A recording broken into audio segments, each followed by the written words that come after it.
सुजोग देले से माननीय मुख्यमंत्री श्री नवीन पट्टनायक को मु कोटि कोटि धन्यवाद जनइबी कहीं एटा आमर मो गौरव ना मो परिवार गौरव ना बापा सब शिखई मो परिवार हूँ मो लोक मैंने निश्चित रूप से प्रेरणा नहीं भल पाइबा नहीं माँ जो आदर स्नेह आप समस्त प्रति रही से सबू नहीं मु आग को बढ़ुची निश्चित रूप से आप समस्ते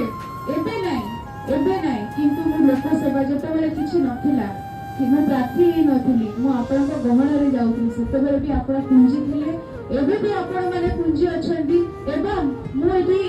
आपण को संकल्प करके कहूँ कि आगु को भी आपण